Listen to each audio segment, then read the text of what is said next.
Acting Counsel, a play by C.S. Whitcomb. Act 1, Scene 1. At Rise, office of a young attorney at law. Not too many years past the bar exam days. Bookshelves with the usual legal references, a large old oak desk, center overflowing with papers, boxes of case files, court transcripts, and research. Lawrence, said attorney, sits hunched over the desk. 2 chairs for clients on the opposite side of the desk, both piled with paper. Phone, desk lamp, overflowing wastebasket, several empty cardboard coffee cups around. Lawrence is tense. He looks like he hasn't slept a lot lately, like he is neck deep in a tough case that is kicking his ass. Sound of a knock on the outer door. Lawrence doesn't even register it. Then a knock on the door to his office.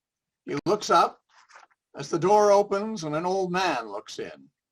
This is C.D. Booth, 83, tall, thin, smart.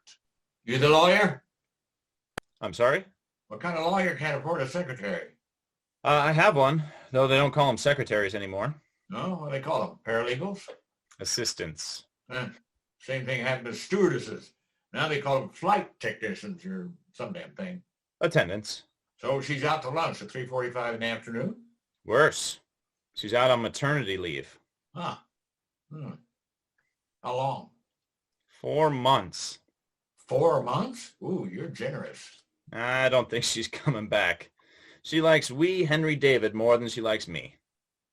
She named her baby after Thoreau? Huh, funny. Somehow that never occurred to me. But I don't think she's the Walden Pond type.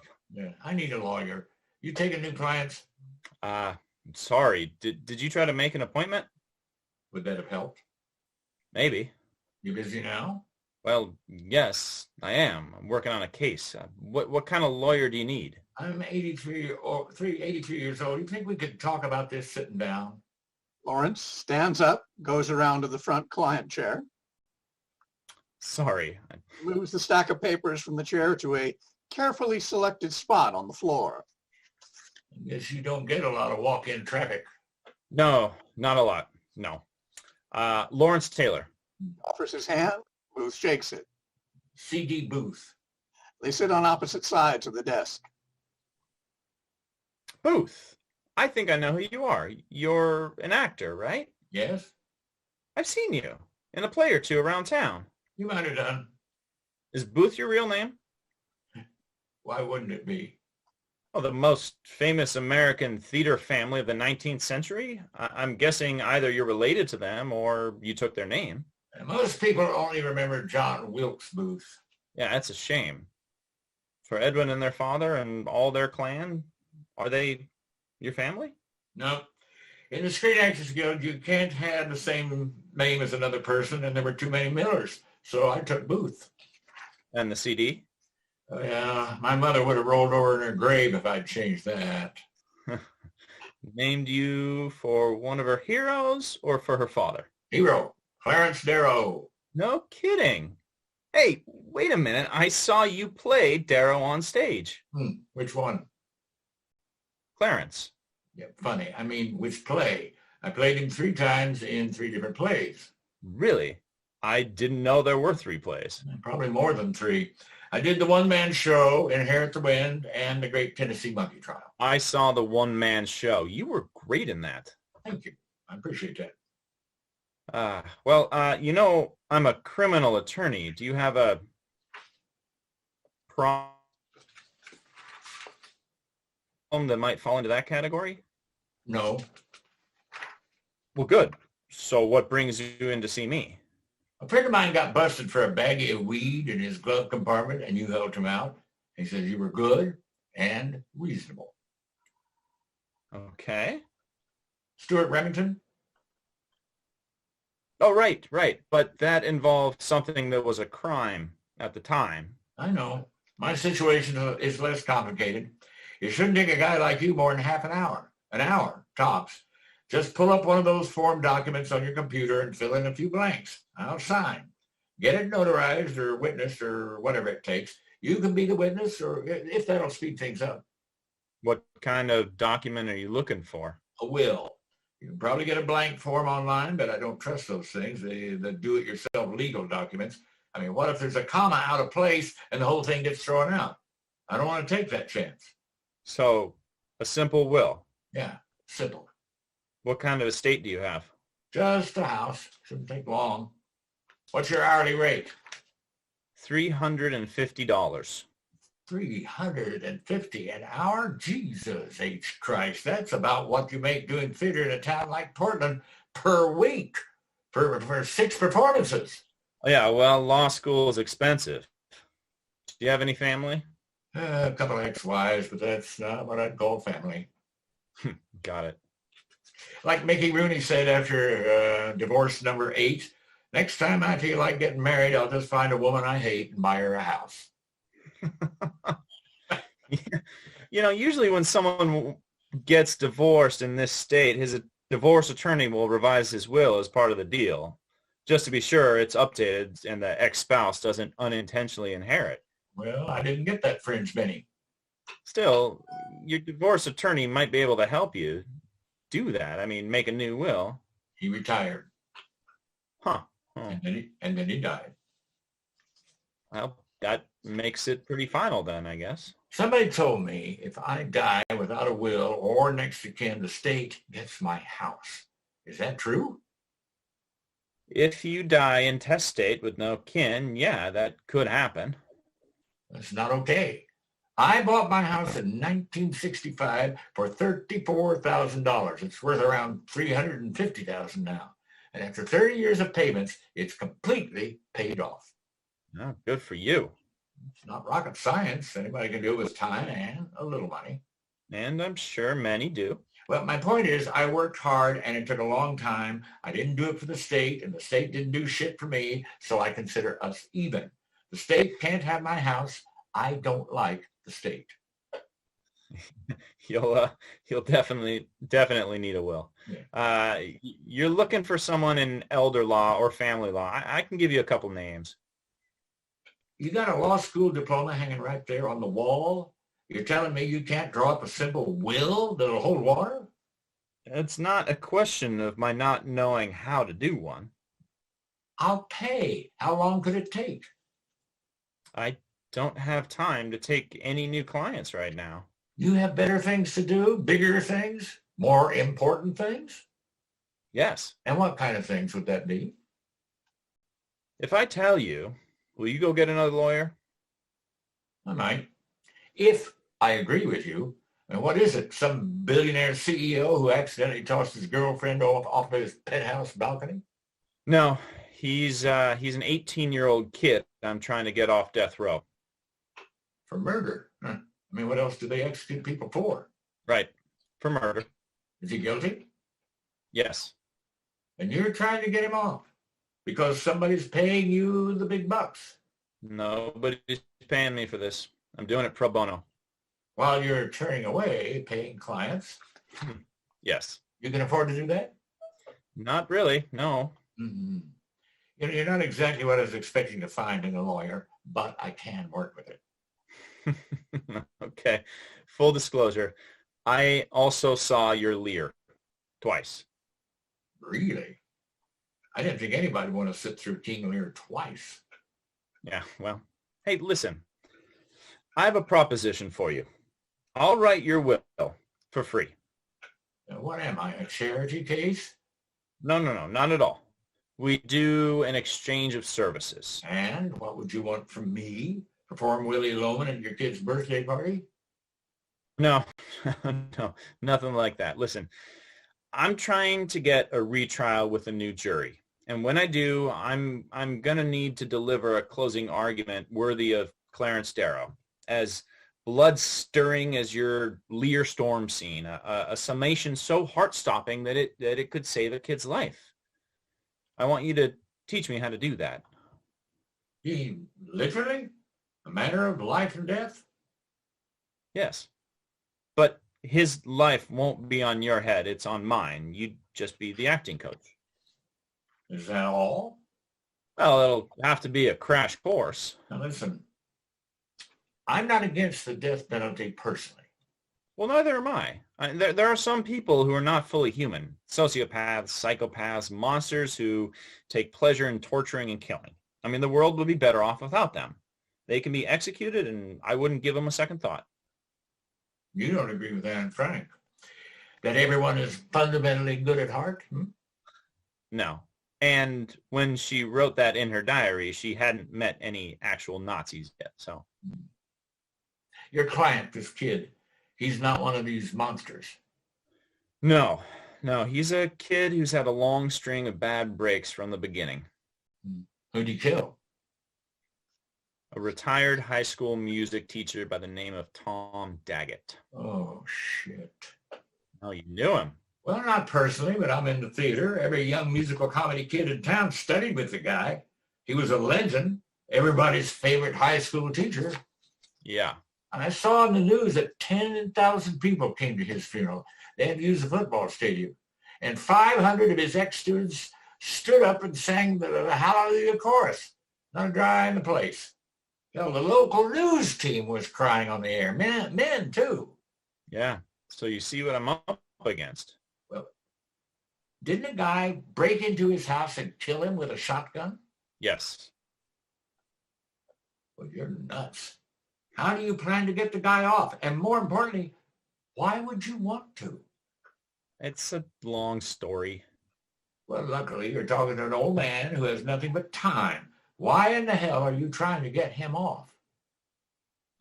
I'm not trying to get him off, just off death row. You know, they haven't executed anybody in Oregon in a long time, years, right? Not since 1962. So there's not much chance of him being killed. Well, you never know. Political administrations can turn over on a dime. In the last few years, a lot of states have brought back the death penalty. You know, it always seems crazy to me that the religious right-wing zealots who holler about pro-life, no fetus too tiny to save, they're the same people fighting for machine guns and the death penalty. It seems to me the pro-lifers are more pro-death than anybody else. Yeah, I hear you. Anyway, the next election is not something you should bet your life on, or anybody's life. Okay, but even granting that, what's the difference between being on death row or in with the other prisoners? Death row is solitary. He's already been alone for 2 years. It's no way for a young person to live. In the general population, you can take college classes, go to church services, AA meetings. It's a kind of social life with other men in the same situation. Plus, on the road, there's always the added stress of not knowing whether and when they're gonna kill you. He's 18 now? Yeah. So he was 16 when this happened. Just. Well, how does a 16-year-old kid get sentenced to death? He was tried as an adult. Yeah, but it doesn't sound like it was planned. No premeditation. That's not even murder in the first degree. Were you his lawyer then? No. I mean, somebody must have screwed it up pretty good. Let's just say that the judge and the jury took it personally. I can't think of anyone in the state they would have been more upset about being killed than Tom Daggett. The guy who created The Simpsons, maybe. Well, he's famous. This was personal. Part of what I'm trying to do is get him retried in another county where not everyone knew Mr. Daggett, with a jury of people who haven't got their minds already made up. What are your chances? Shitty. But lousy odds are better than none at all. Right. So you need a crash course in acting 101. Well, I don't need you to teach me everything. Yeah, what do you want me to leave out? The acting for TV commercials, how to do Ukrainian accent.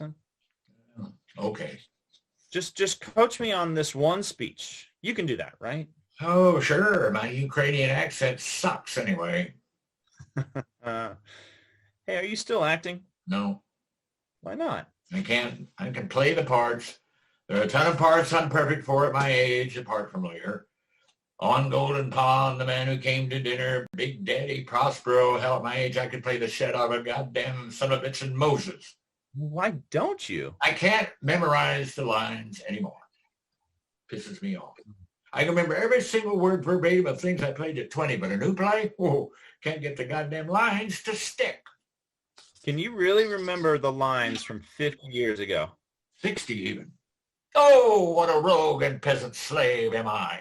Is it not monstrous that this player here, but in a fiction, in a dream of passion, could force his soul to his own conceit, that from her working all his visage wound, tears in his eyes, distraction in his aspect, a broken voice, and the whole function suiting with forms to his conceit. And all for nothing. For Hecuba. What's Hecuba to him or he to Hecuba that he should weep for her? What would he do? Had he the motive and the cue for passion that I have? He would drown the stage with tears. Pounding from upstairs chambers in the office building. Sorry about that. You seem to know the lines yourself. You play Hamlet? No, not an actor. Not even in school. I'm just a fan of the bard. How old were you when you played Hamlet? 22, 34, and God help me, 40. Which was the best? The second. We had a ghost that looked like Raymond Massey. He broke my heart every night. Man, I wish I'd seen it. Well, you, my young friend, were not yet a twinkle in the milkman's eye. So, who did you want to leave your house to? I'm working on that. Just leave the line blank and I can fill it in later. I can't do that. Sure you can. I, Clarence Darrow Booth, a.k.a. Miller, being of sound mind and body, do hereby bequeath all my worldly goods to not the state. I said I'm working on it. Okay, well, let me know. So where do you want to work on your summation? Well, what's wrong with here? Oh, we can't work here. Well, why not? Blow, winds, and crack your cheeks. Rage, blow, you cataracts and hurricanos. Spout till you have drenched the steeples, drowned the cocks. You sopras and thought executing fires. Pounding on the floor above. Lawrence understands. Oak cleaving thunderbolts, singe my white head, and there all shaking thunder strike flat the thick rotundity of the world. More pounding. Somebody upstairs is getting seriously pissed off. Okay. We're working here. Sorry. We need rehearsal space. You're right. We can work at my place, nobody around to complain. Hey, you were damn good as Lear. I was good in that. Nice as Shakespeare to write a great part for an old man. Yeah, especially a man who died on his 52nd birthday. Jesus, I hadn't thought about that in a long time. From where I'm sitting, it seems awful young to have done what he did. Even worse. By the time Mozart was your age, he'd been dead for 50 years. True, and spoken by a child who has not yet reached the ripe old age of 30. I will reach it on Tuesday, in fact. Son of a bitch, 30 years old on Tuesday. Are you doing something special? Well, hopefully giving myself a reason to be able to look an 18-year-old kid in the eye. How's tomorrow? Tomorrow's good. Meet me at my place anytime after noon. Why afternoon? You don't know many actors, do you? Never call an actor before noon. Booth gets up to leave. Got it. You got a copy of the summation? It's just a working draft. Well, let me have it. Lawrence searches his desktop and comes up with a handful of pages. It's kind of rough. Don't worry, I won't read it on the YouTube or anything. I know. Not everybody is a literary critic. Booth is about to go. Oh, wait a minute. Well, what? Where do you live? Jesus, if my head weren't screwed on. Booth scribbles his address and phone number on a piece of paper and hands it to Lawrence. And my phone, if there's a problem. But not before noon. Right. Lights down on the law office. Scene 2. Booth's kitchen. A large, cozy kitchen with a big old farm table and chairs. Upstage hallway is completely covered with framed photos, posters, programs, awards from Booth's career in local theater. Sun shines in through the kitchen windows. A bit of garden, trees, roses, lawn visible in the back. Booth is making a pot of coffee when there's a knock on the door. Come on in. Lawrence comes in, casually dressed, flannel shirt, khakis. Hey, May you take your coffee? black, thanks. Booth pours boiling water over coffee grounds in a French press pot. You find the place okay? Sure. Phones tell you how to get everywhere now. Right. You're really in the middle of nowhere. Is it safe living alone at your age? Nothing in life is safe. Never was, never will be. I've never been to Canby. Not much out here except farm stands and an airstrip. And the county fair. Right. Well, what is that, like 1 week in August? 4 days. Lawrence sees his wall of fame with framed posters, reviews, photos, awards. Wow. You've done a lot. That's what happens if you live long enough. Look at that. Drammy Lifetime Achievement Award? Case in point, it's just local, not national or anything. You've been prolific. Yeah, my own personal wall of fame. Here's how it works. You wake up feeling like shit and like you haven't slept more than 5 minutes all night, and as you stagger down the hall to take a piss, you get a little photo tour of your life and start feeling like, you did all right. And by the time you get to the bathroom, you no longer feel like drowning yourself in the toilet. Ha! That's a good strategy. Isn't that why lawyers hang their diplomas on the wall? No, that's strictly to impress people enough to hire us. Booth pushes the plunger on the coffee pot, pours 2 cups, and brings them over. They sit across from each other at the kitchen table. Lawrence takes a sip. Good coffee. If you have enough time, you can get good at anything you care about. I care about coffee.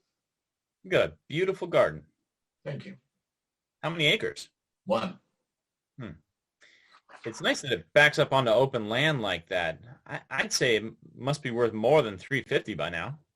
Maybe 3 bedrooms? 4. Definitely more. That'd be nice. Do you have a family, next of kin? Not sure. No immediate family.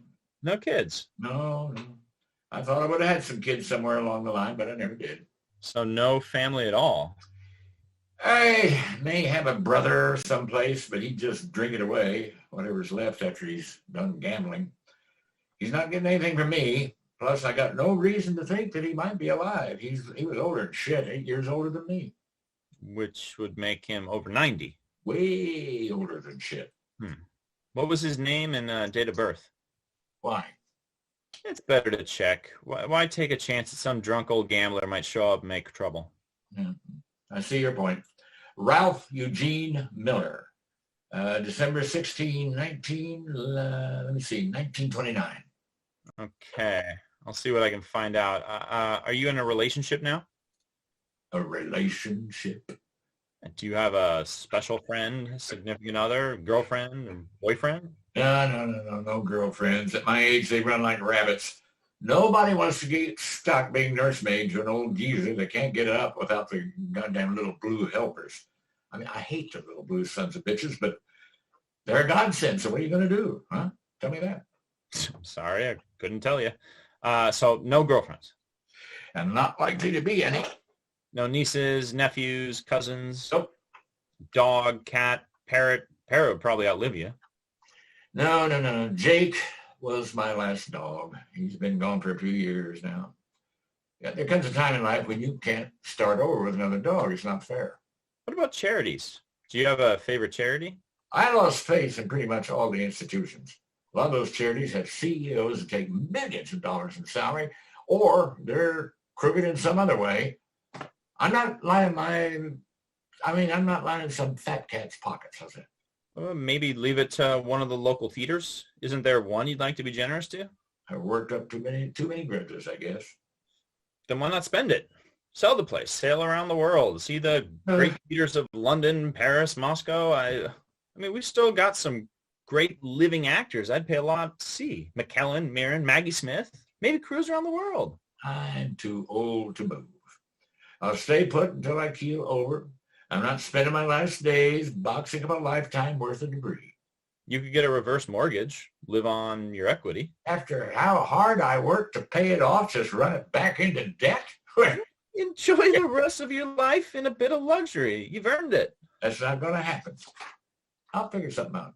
Okay, well, let me know. Booth looks over the pages. Lawrence gives him Yesterday, which are spread out on the table. The pages you gave me were disturbing. I know. I'm sorry. When Jimmy was 4 months old, his grandmother found cigarette burns on the baby. She took pictures of him and sent them to the police. No one followed up.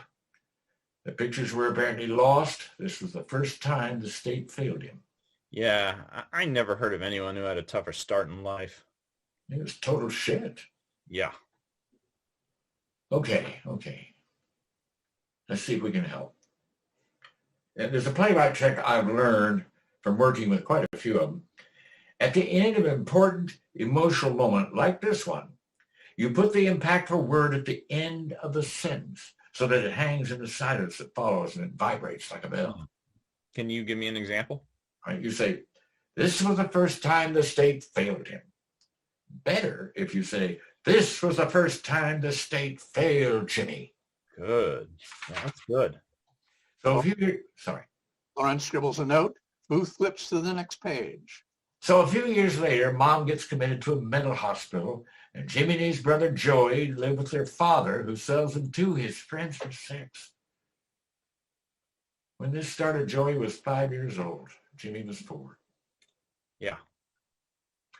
You read about the meth problem in Oregon, the epidemic really, and you see pictures of addicts with rotten teeth and open sores who aged 10 years in a few months. But I hadn't realized what it might mean for their kids. And the boys started running away a couple years later. There was a public recycling bin they'd crawl into to sleep because the newspapers kept them warm. Then the police picked them up and put them into foster care, which turned out to be just as abusive as their father had been. Jesus Christ. Are you sure about all these details? Yeah, I got a dozen sworn depositions from other kids in the same homes, as well as physical evidence from the police files and hospital records. So this was the second time the state failed the boys. They ran away again and again and kept getting picked up. They must have been so small it was easy to spot them. They weren't trying to hide. They were just trying to survive. Never had a chance. You know, the longest this kid has ever slept in a bed is these 2 years on death row. You should use that. Booth goes to the freezer and pulls out a package wrapped in foil. Can I interest you in a little brownie? Katharine Hepburn's famous recipe. Does it have an extra special ingredient? Indeed it does. No thanks. Oh, come on. It's legal now. I know, but I'm working at the moment. True. And I have an aversion held over from law school. Getting busted used to mean you'd never practice law again. Now, when you get to be my age, ooh, you will sing a different song. Maybe. Is it medicinal? It's medicinal grade. The good stuff. I mean, I use it in combination with Vicodin. For pain? Pain, sleeplessness, anxiety, depression, and for a good time.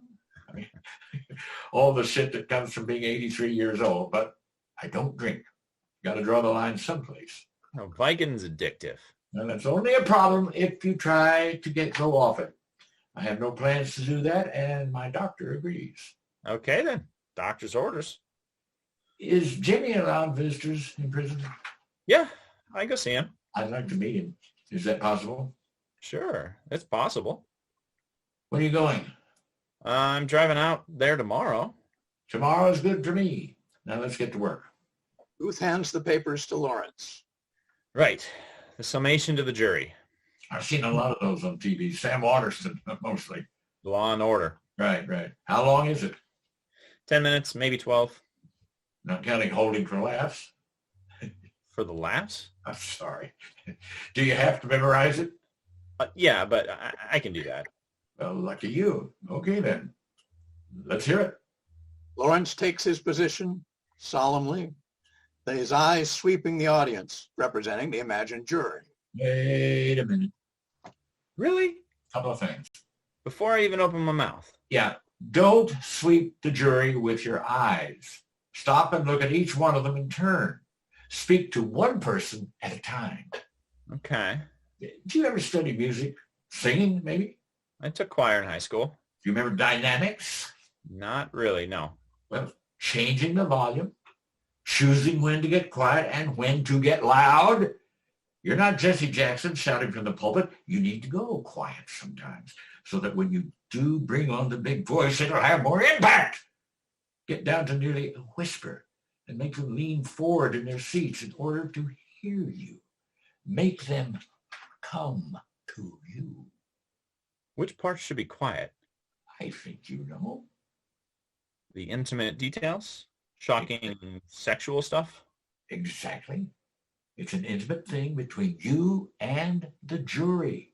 It's like you don't even want the gallery to hear them. It's just for them. That's helpful. When you raise your voice, they brace themselves for a storm. But when it's quiet, people can think. Got it. And don't get angry. Wait, don't get angry.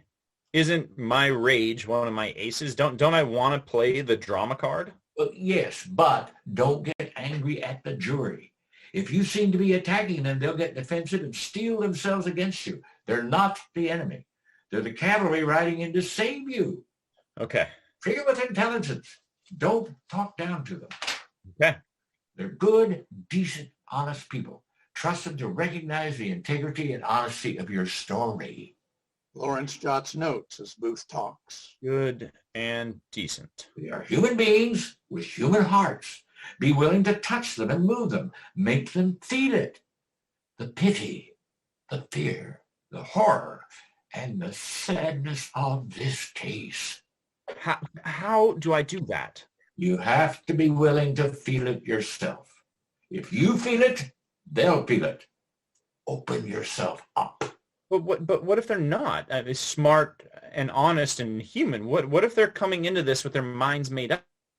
Prejudice and ignorance and bitterness hardened in place. Well, that's the risk you take. But if you assume the best about people, most of the time, they'll try to rise to the occasion. Treat them like they're smart, and they'll try not to disappoint. People have integrity. They want to do the right thing. Given the chance, most people will rise. I hope you're right. With age comes wisdom. Okay, let's hear it. This young man you see before you is not the boy who killed Tom Daggett. This young man is 18 years old and has spent the last 2 years in the penitentiary lifting weights. The boy who walked into Daggett's house the night of December 11th, 2018 had just turned 16. He weighed 114 pounds.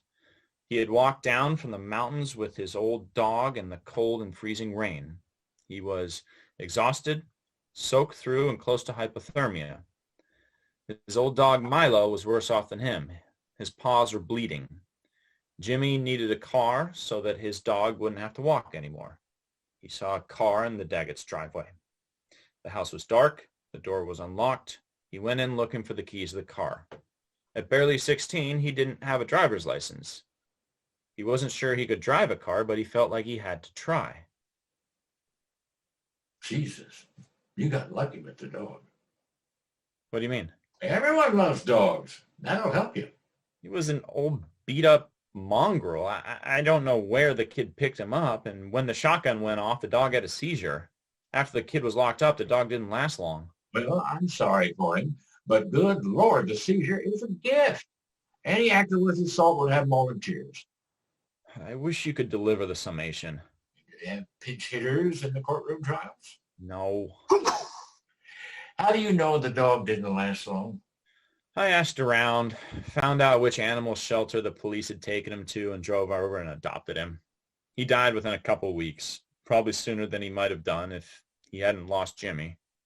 He had no interest in living. Understandable. Well, he gave his life for a good cause, hopefully saving his masters. I hadn't thought of it like that. How far away is the prison? About an hour. South? Yeah, Salem. All right. You can pick me up on your way down. What time? 2? And they have a few rules about visiting the penitentiary. What kind of rules? You can't bring anything in. No gifts, snacks, books, nothing. You have to leave all your things in a locker before going inside. Okay. Oh, and don't wear blue. Don't wear blue? Right. Why not? Because that's the color the prisoners wear. In case there's trouble, they don't want any confusion. Oh, and don't mention the dog, being dead. You're kidding. No. You haven't told him his dog died? That's right. I show him pictures of Milo when I visit him. I thought lawyers weren't allowed to lie to their clients. No law against it. Most lawyers do. Really? Sure. Hey, we'll get an appeal. We've got a good chance. Don't give up hope. You sound like a little league coach. He's a kid on death row. He has nobody but an old dog. He's afraid of being lethally injected. You think I should just tell him his dog died? Okay. Jesus.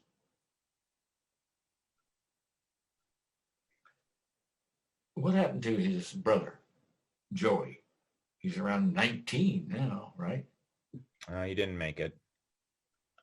What does that mean, he didn't make it? When the judge sentenced Jimmy to death, Joey went out and hanged himself. He was gone before the prison bus even got out of Salem. Blackout. Scene 3. In the darkness, sounds of steel prison doors slamming shut, followed by the sound of a couple of metal lockers closing. Lights come up on a metal visiting booth in the state penitentiary. The two sides divided by a thick glass window on the top half, a steel shelf, sort of desk on both sides of a metal wall halfway down to the floor. Lawrence enters, followed by Booth. They squeeze into the metal chairs on the visitor side of the box. While they're waiting... Did you become a lawyer because it's in your name? No, at least I hope not. Besides, it was a mistake. Becoming a lawyer? No. My name being spelled like the LAW, the law, Lawrence. What was it supposed to be? My mother's favorite actor was Laurence Olivier. She named me for him. She told my father, and he filled in the birth certificate form, spelled it wrong. No shit. So what we have here is an actor named after a lawyer and a lawyer named after an actor. We're going to plan something like that. I guess this was meant to be. The iron door opens on the other side, and Jimmy enters. He's 18, but he looks young for his age. How you doing? Okay. This is a friend of mine, C.D. Booth. People call you CD? Mostly they call me Booth. He wanted to meet you. I hope it's okay. Oh, well, I don't mind. But I don't know why anybody'd want to meet me. Well, why not? How's Milo? He's hanging in. Still misses you. Me too. Lawrence pulls up a photo on his phone and shows it to the boy through the glass. Jimmy's face lights up. This is always his favorite part of the visit. He looks good, yeah? Yeah, he looks happy. I dreamed about him the other night. He was playing fetch with Joey and an old tennis ball. Sounds like it was a good dream. Yeah, it was. A good one. Are you a lawyer too? No. Mr. Booth is an actor. He's helping me out with the case. You're an actor? Would I have seen you in anything? Maybe. You have TV in here? Yeah. I played a priest on Grimm that gets murdered by a little boy possessed by the devil. Yeah, I saw that. He tossed you through the air and you broke your neck on the altar or something like that. Something like that. Was that hard to do? Well, not for me. It was partly a stuntman and partly CGI. But the guy covered in fake blood died on the floor. That was all me. Cool. I'm working on a retrial. We should know something in a couple of weeks. I'm not holding my breath. I know. Do you need anything? I'm okay. Do you have books in here? A library card or something? Yeah, they have one, but I'm not much of a reader. I didn't grow up around books, and I missed some of the grades in school. I like comic books, though. Yeah? Which one do you like? I like Spider-Man. How can I get some Spider-Man comics to this fellow? You can't bring anything in, but you can order a book and send it by mail from Amazon or a bookstore. I will send you some Spider-Man comics. Are there some you already have? I don't want to duplicate. I don't have any, so it doesn't matter which one. Okay, then. I'll see what I can do. What did you like about Spider-Man? He can climb walls. Blackout. Scene 4. Lawrence is back in his office, alone and feeling discouraged. He goes through more files for things to take home to work on Jimmy's case, and he comes across a DVD in one of the boxes, reads the label, takes something out of it. He almost puts it away, then, what the hell, puts it into the DVD player and turns on the monitor. It's Tom Daggett's funeral at the high school football stadium. 10,000 mourners, and the school orchestra begins playing the Hallelujah Chorus from Handel's Messiah, and 500 voices of former students sing it together. Lawrence is moved by it, and then on cue, he begins to sing with them. The baritone part, perfectly memorized from when he was in high school and one of Mr. Daggett's kids. As his voice rises with the rest, lights fade to black.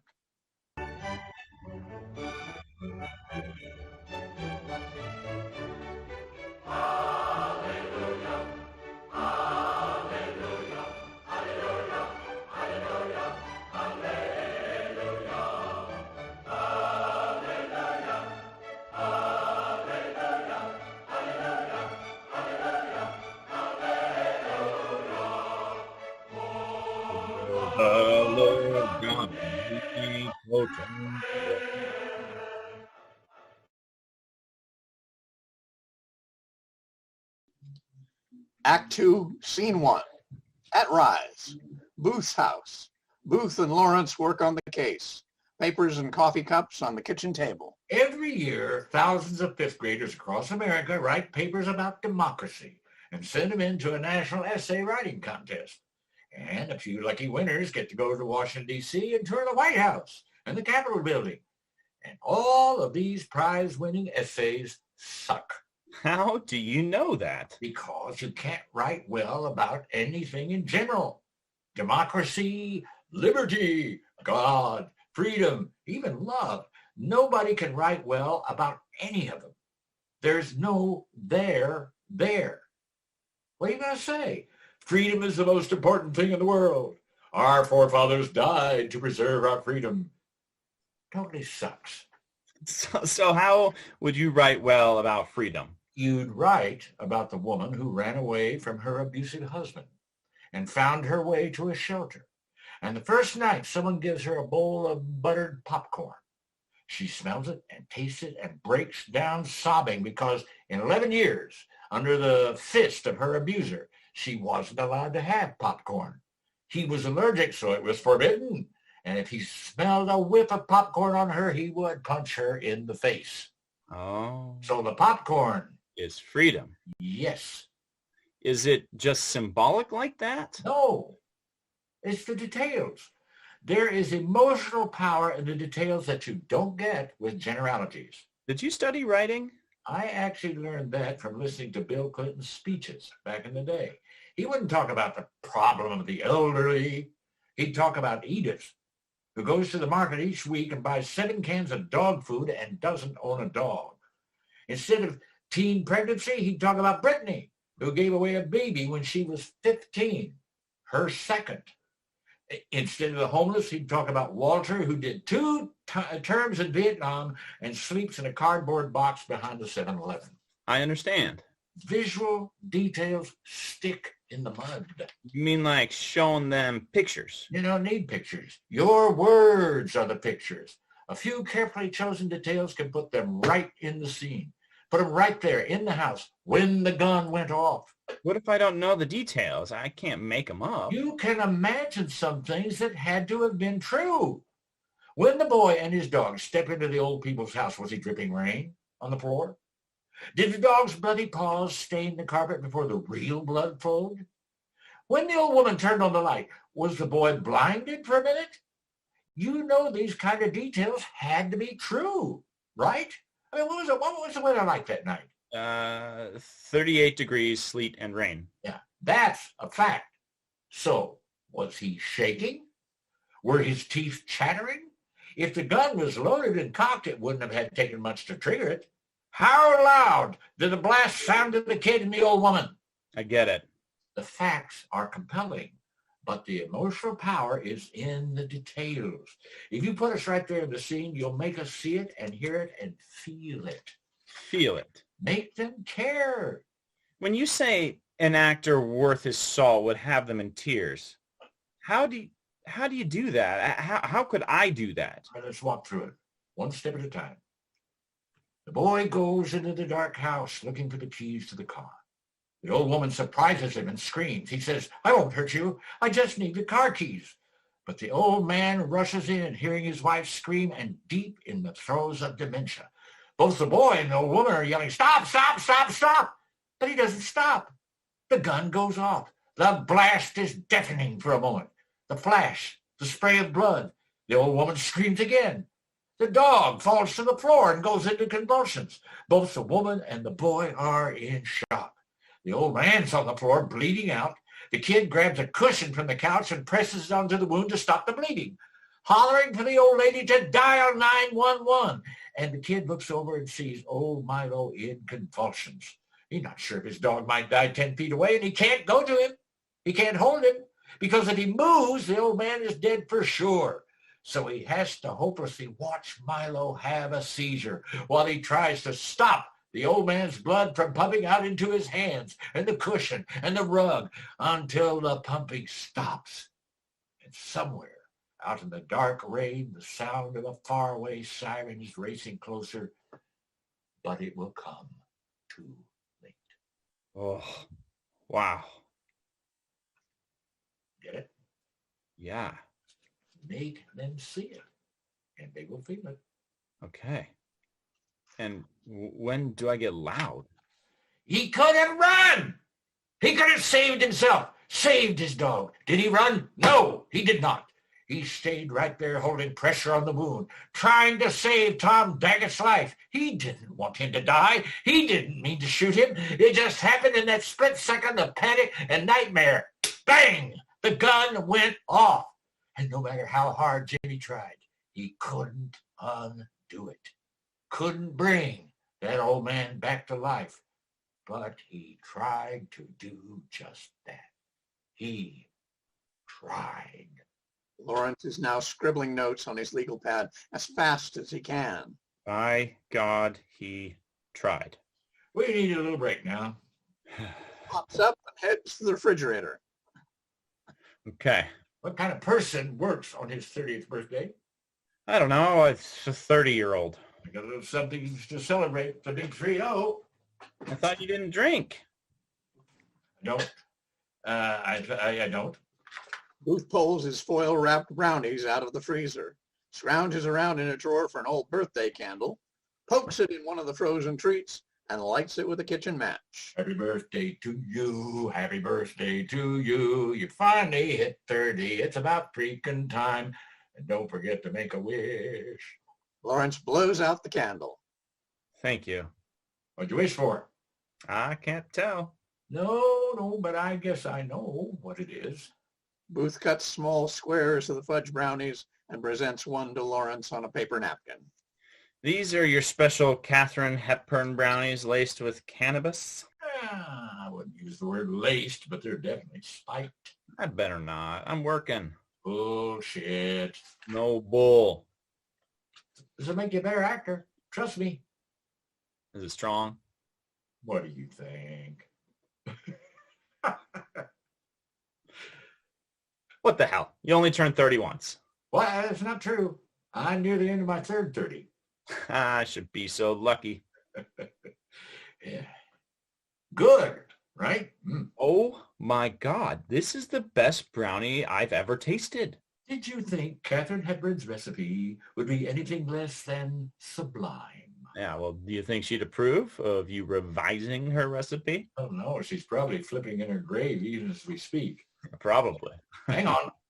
Ruth goes to the fridge and pulls out a carton of milk and pours them each a glass. Perfect. Cheers. Cheers. They clink and drink. Do you have family? Yeah. My parents are still alive down in Ashland, and I have a sister in California with a family. Did they want you to be a lawyer? They never told me what they wanted me to be. They trusted us to find our own paths. How did you choose law?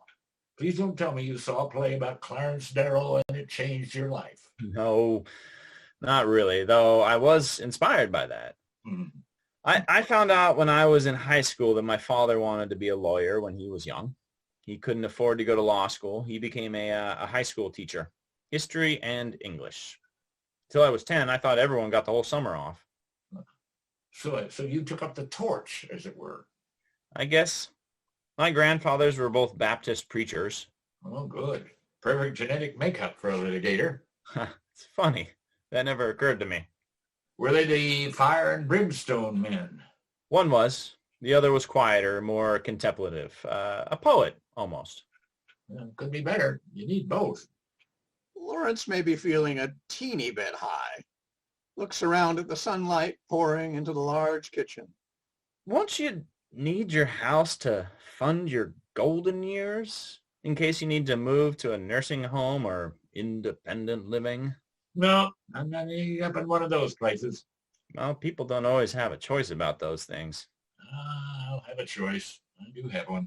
Well, there are some things even you can't control. Sure I can.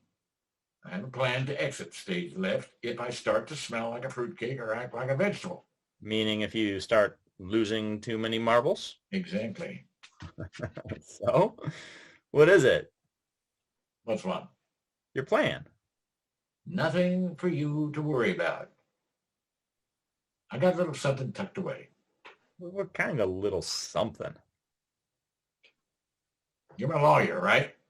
Yeah? So anything I say to you has to stay between us, right?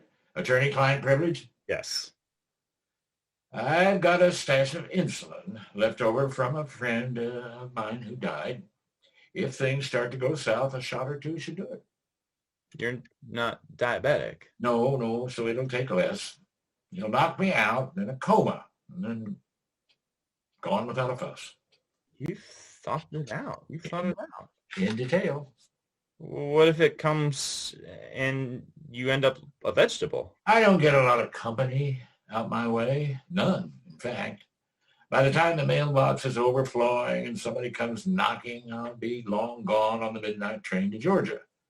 The Chattanooga choo-choo. How will you know when it's time to board that train? It's a tricky thing. I've already put my car in a ditch trying to see the driveway to the Burger King. Whew. Were you hurt? It's okay, except for a serious dent in my ego.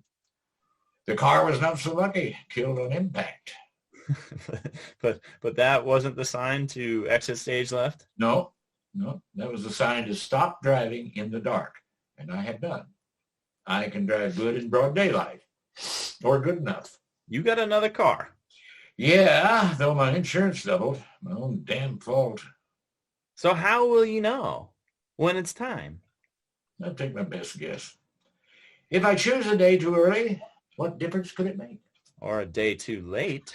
Yeah, well, that is a problem. I'll have to leave myself a note. If lost, shoot up the stuff in the brown paper bag in the cheese drawer. All of it.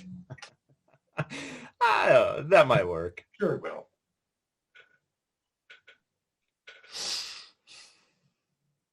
Oh, I might have found your brother. Oh, shit. Did he fight in Korea? Yeah, he did. It's him then. I thought it was. He was living in a VA in Oklahoma in 2015 and died there 4 years ago. I'm sorry. Huh. Well, I didn't picture him in a veterans hospital. Where'd you picture him?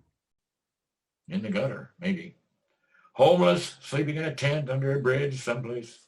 This was better than that, I guess. What did he die of? Alcoholism. Cirrhosis of the liver. That figures. He took after Dad. It's why I don't drink. Still, sorry for the loss. Yeah, I guess I'll see him soon enough. Do you believe that? Life after death? I don't hold with religion, but I do believe in an afterlife. You do? How'd you believe in that? A few weeks after my father died, he came to me in a dream. He looked great, young and happy. And he said, son, whatever anybody believes, it ain't over when it's over. It seemed real. It did. He put his hand on my shoulder and I could feel it, the weight of it. Then he laughed and he hugged me. He wasn't a hugging man, but that felt more real to me than when he was alive. I don't think this stuff has any effect on me. Wait for it. When you eat it, as opposed to smoking it, it takes longer but comes on stronger. You'll see. No, really, I don't feel anything. Just wait. You know, working on your project these last few days, I feel better than I have in a long time. Less pain, less worries, less backing. And why do you think that is? You feeling better? I had something to think about besides my own aches and pains and petty complaints. That's not so complicated. Get over yourself. Think about somebody else. There's bigger troubles in the world than the old man forgetting his lines. Mm-hmm. You know, one of the things that makes me fight for this kid, take any of the worst weeks of my first 20 years.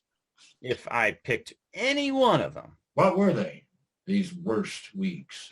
Oh, at 12, I broke my arm and had to miss a whole summer Little League season.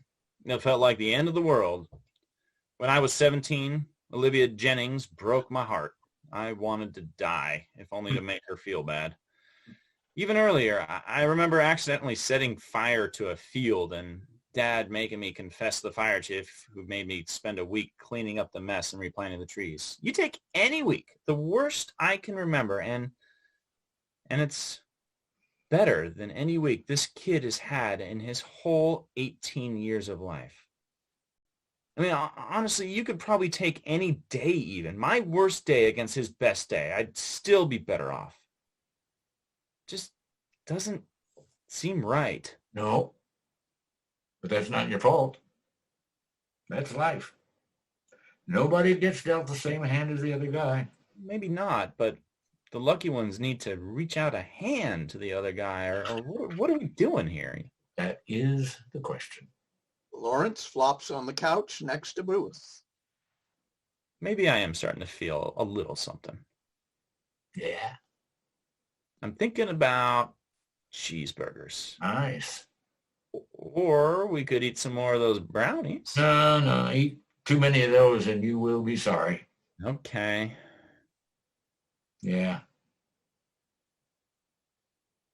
You can't really work when you're high on this stuff, can you? Nah. I was pulling your leg. Shit. I went through this in college, getting stoned when I was supposed to be studying. I almost flunked Western Civ. What do you mean almost flunked? You got a C+?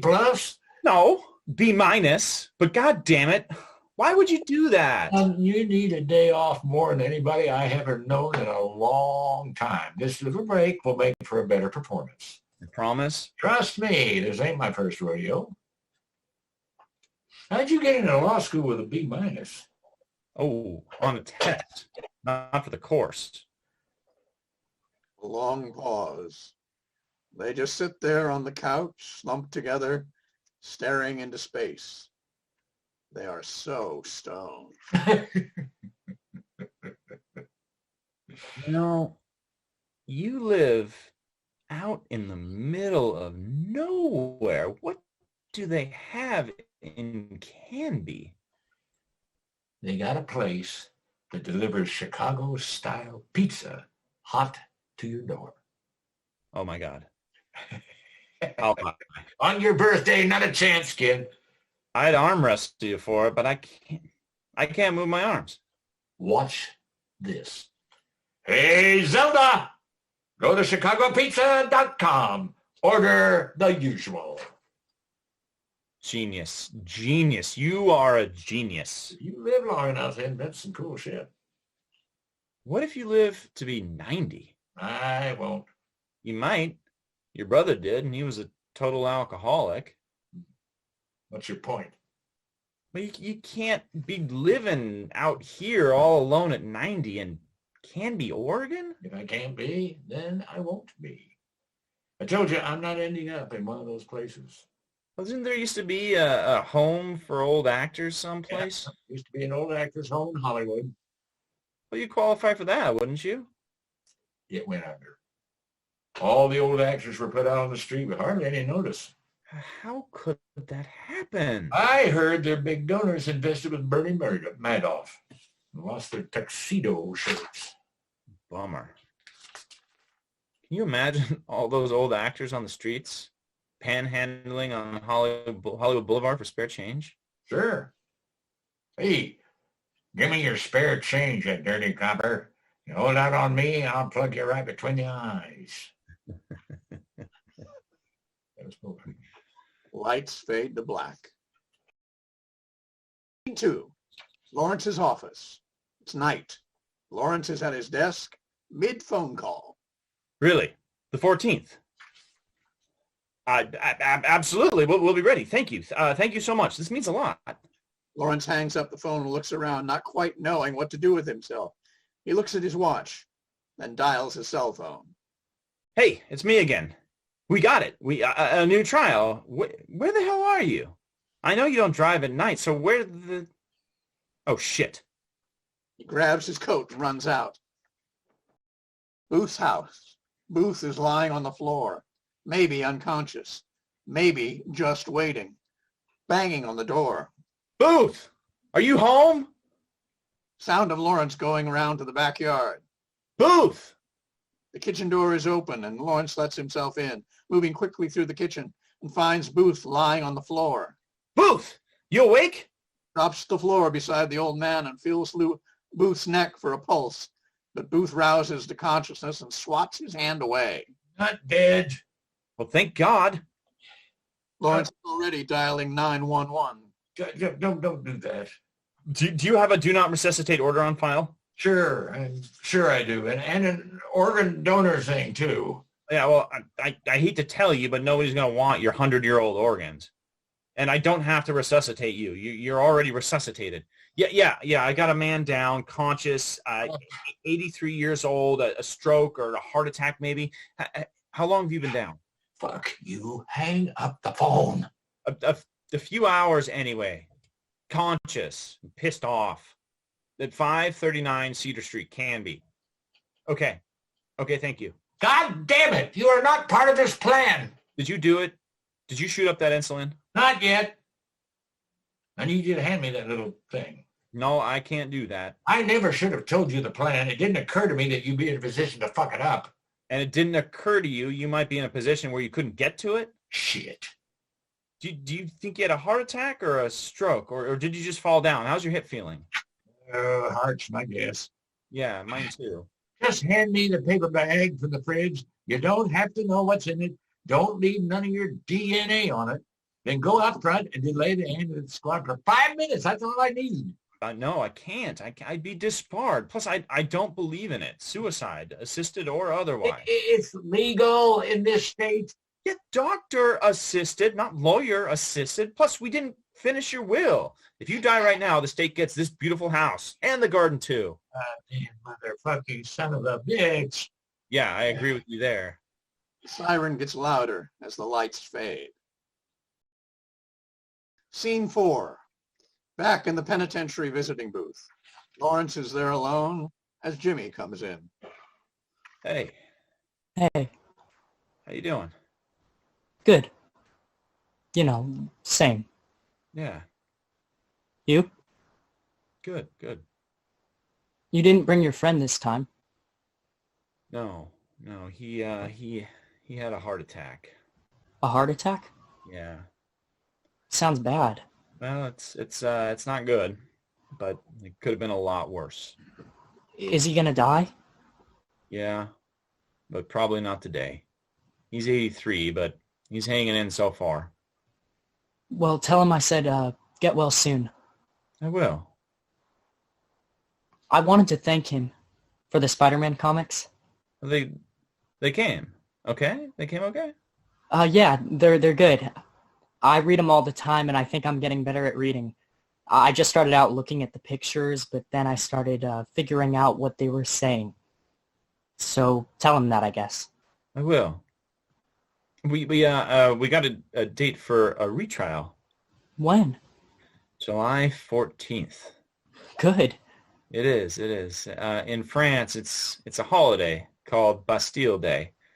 They celebrate the day a couple hundred years ago when the people stormed the biggest, toughest prison in France and tore it down. Set all the prisoners free, so maybe it'll be good luck for us. Funny. Maybe it will. Lies in the bed, not looking too great. Hooked up to IV and heart monitor, Lawrence looks in. Shit, they let just anybody wander in here? Don't you have to be the next of kin on a list or something? I thought you had no next of kin. All the more reason. I said I was your lawyer. And they bought that? Yeah. Most people see a suit and tie and cave right in. Yeah. Keep that in mind if I ever get out of here alive. Speaking of which, how are you? Yeah, how do I look? Like shit. Yeah, that's about the size of it. They told me it was a heart attack. Yeah, almost killed me. Almost being the operative word here. I'm sorry. You should be. If you hadn't broken into my house, I'd be demised. Passed on. Ceased to be. Expired. Gone to meet your maker. A stiff. Rest of life. Resting in peace. Pushing up the daisies. Run down the curtain and join the choir invisible. Shuffle off these mortal coils. An ex-actor. You were nailed to the perch, as Monty Python would say. Yeah, right. Well, I'm not sorry you're still breathing. Yeah, that makes one of us. Yeah, me. You were within arm's reach of my ticket out of this, and you wouldn't lift a finger. You think you waited one day too long? I won't make the same mistake again if I get the chance. Well, I wanted to make it up to you, so I brought you a little something.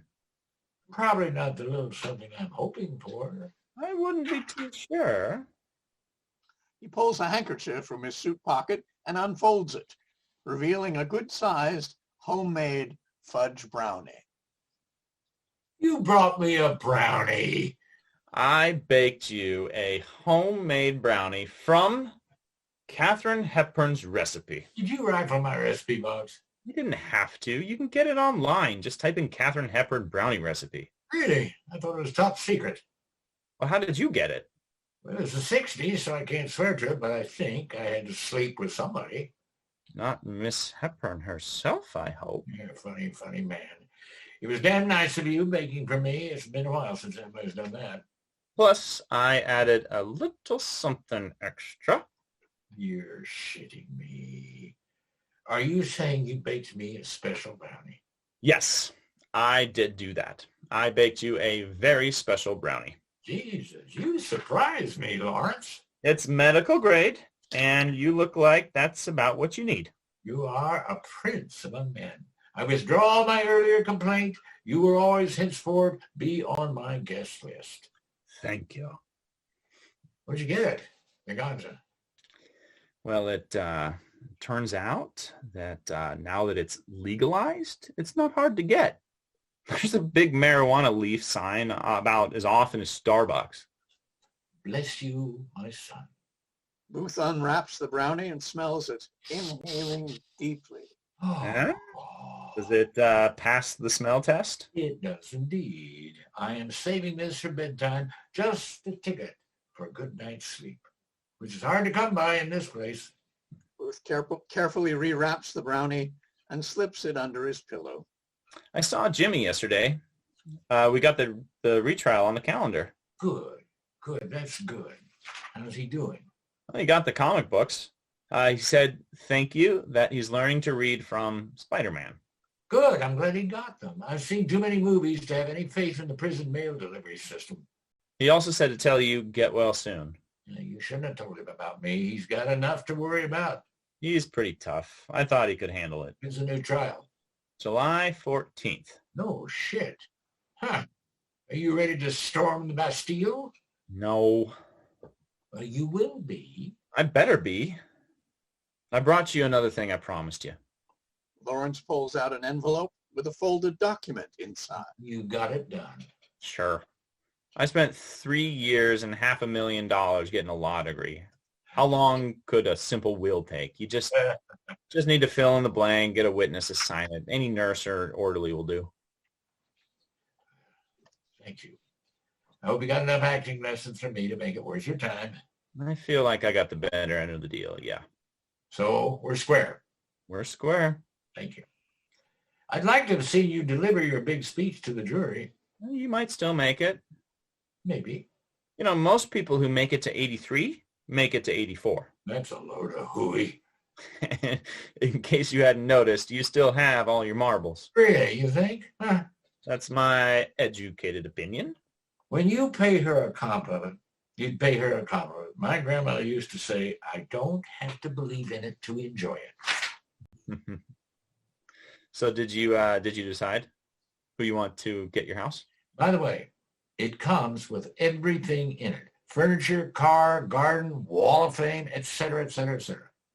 Booth pushes the call button attached to his bed. What do you need, Mr. Booth? Can I get a witness? I'm sorry, I didn't quite catch that. What do you need? I need a witness. You need a bedpan? Sure, why not? Send little Richard in here with a pan. A witness can be anybody, right? Right. You got a pen on you? Always. As Lawrence reaches into his pocket and pulls out his pen, Booth unfolds the document to the last page, and lights fade to blackout. Scene 6. Lights come up on the farthest corner upstage, half in shadow. Jimmy has come into the Daggett house on that winter night. He holds an old sawed-off shotgun over one arm and is looking around in the dark for the car keys. Unseen, Mrs. Daggett screams. Jimmy turns downstage, looking at her. Don't be scared. I won't hurt you. I just need the keys to your car. The old man, Tom Daggett, wearing pajamas, his white hair in wild disarray, not knowing what has happened, staggers toward the boy. Stop! Stay back! Please, stop! The old man keeps coming toward him. Stop! As he gets close to the boy, towering over him, the gun goes off with a deafening blast. The old man falls back, lying on the floor. Instantly, Jimmy drops the shotgun and goes to the old man, grabbing a throw cushion and pressing it into the chest wound. Call 911. Lady, the phone. 911. And even with pressure, blood is pooling around the fallen man. Jimmy realizes he's dying. He turns frantically to see the old woman and is calling. Sees his dog having a seizure just out of reach. Milo? Milo. It's okay. You're gonna be okay, boy. Don't die. Nobody die. And as the boy begins to sob, lights fade out on the night of the crime. Scene 7. Lights come up on Lawrence, alone on stage, as he gives his summation to the jury. Tom Daggett was a good man. I know he was a gifted teacher beloved by thousands of kids. I know because I was one of them. This was a loss to everyone. Even before his death, Tom Daggett was lost to us, taken away by Alzheimer's. If he hadn't been stricken, he would have stopped walking toward that scared boy with a shotgun, and none of us would be here today. Which brings us to Jimmy Reynolds. As we've shown, the state has failed this boy over and over again since he was 4 months old. When Jimmy was sentenced to death for the horrific chain of events that occurred December 11, 2018, it was the last time the state failed him. He wasn't an angel. He had a record. a long record of small infractions, misdemeanors, kid stuff. Running away from home, from foster care, shoplifting. What did he steal? A hot dog from 7-Eleven. Food somebody left on a table in McDonald's. An old dog nobody else wanted. And sadly, a shotgun from an unlocked pickup truck outside a bar. He tried to steal a car once, but he never stole one.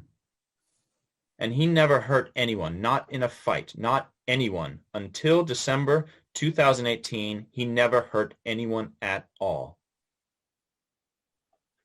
Now, I'm not asking you to let him out of prison, even though I think he deserves to be free. I'm not asking you because, for Jimmy, this is the longest he's ever slept in a real bed since he was 4 years old.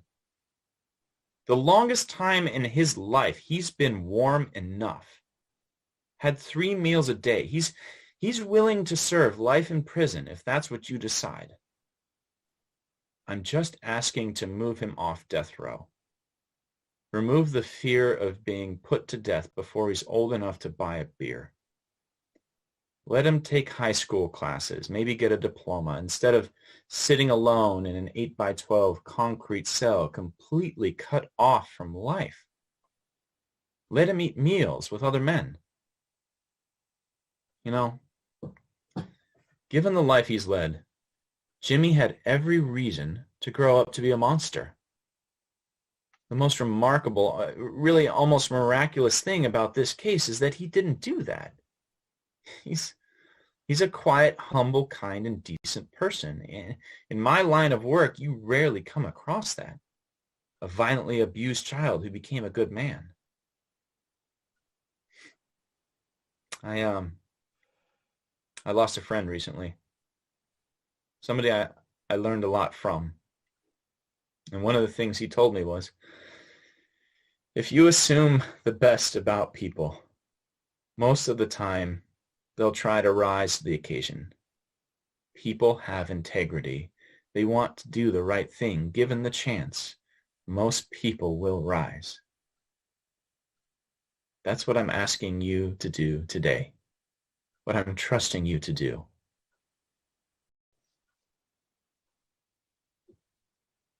Scene 8, Booth's house.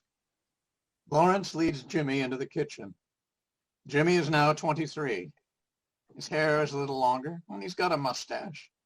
Lawrence is older too, of course, and sadder, though this exact moment is one he's been looking forward to. This is your house now. Everything in it was left to you in a will. That's crazy. Who'd leave me a house? His name was C.D. Booth. He was a little crazy. He was an actor. That guy you brought to see me? No, you remember him. Sure, I've only ever had 2 visitors. You and him. Well, yeah, him. He died?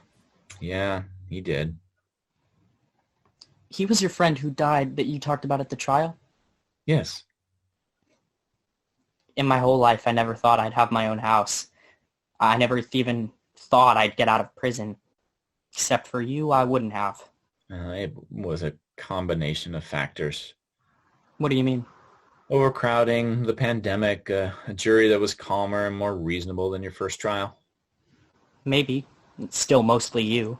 And C.D. Booth, he helped me a lot. Why would he do that? To help me get out and then leave this whole house to me? He didn't have a family. He didn't have anyone else to leave it to. It's paid for, but you'll still need to come up with a few thousand a year for property tax and gas and electric. Oh, well, I can get a job. I don't mind working. Yeah? What kind of job are you interested in? Oh, well, something outside. Mowing lawns, maybe. When we were driving around over here, I saw a lot of people around here have lawns, and some of them need mowing. Do you think he had a lawnmower, Mr. Booth? Yeah, I think he probably does. Power one or a hand pusher? Because I wouldn't mind a hand push one. I think there's a power mower in the garage. Well, that's good too. And you got a big backyard of your own here. I do? Yep. You can even grow a garden if you want to. Vegetables or flowers or whatever you like. I'd like to grow a garden and make a bird feeder and something for squirrels maybe. Do you know what squirrels eat? Nuts, I think. Well, I could sit outside and watch them eat. Squirrels and birds. Yeah, that'd be peaceful. Is there a fence? If there's a fence, I could have a dog. There is a fence, but, well, the truth is that... It's okay. I know about Milo. What do you mean? I know that he's dead. How do you know that? Well, he was old, and that night the old man was killed. Milo had a seizure. I thought he might die right there, but he didn't. I asked around. Once an old dog starts having seizures, it's only a matter of days, maybe weeks, and it's been years since then. I'm sorry. It was nice of you, pretending. Why didn't you tell me that you knew? I liked imagining him alive, and I liked it when you'd show me pictures of him and make up stories about things that he did. Where did you get the pictures from? Well, when you had your first trial, I wasn't a lawyer yet. I hadn't passed my bar exam. I sat in the courtroom watching the trial. I didn't see you there. Oh, you had your back to us, and there were a lot of people there. I guess there were. Mostly his students from when he was a teacher. Why were you there? Was it an interesting case to study? It was, but it's not why I was there. Why were you? I knew Mr. Daggett. You were one of his students? I was. That doesn't make sense. If you were one of Daggett's kids, why did you do all this? Why did you help me? It felt like it was what Mr. Daggett would have wanted.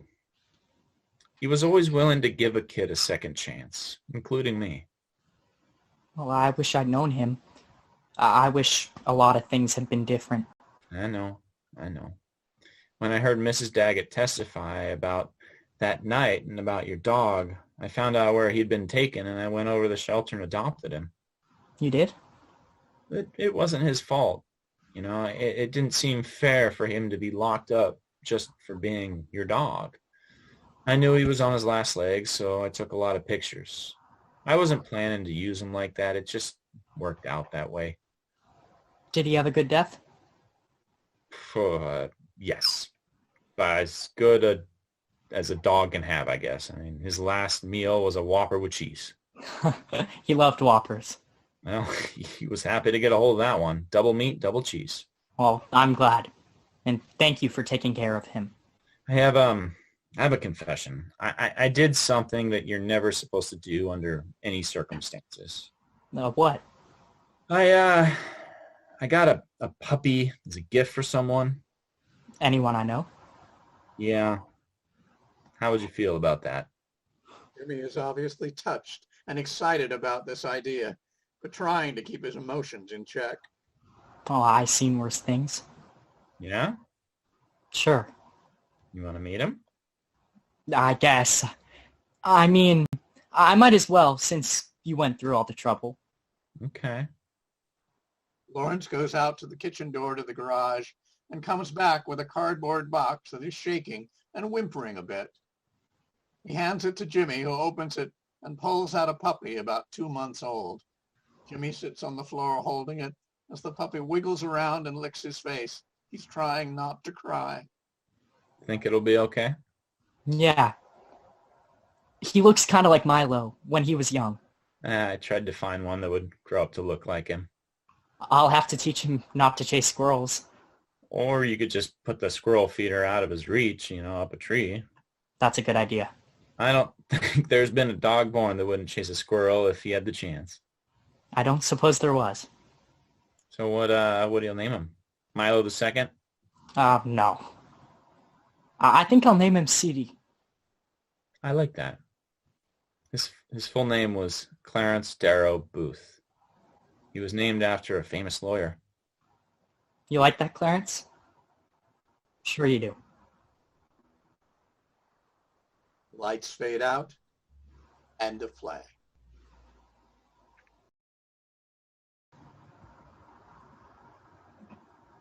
Lawrence Taylor was played by Tom Walton. C.D. Booth, played by Tobias Andersen. Jimmy Reynolds was played by Asher Ross, and your friend and humble narrator by Don Stewart Burns.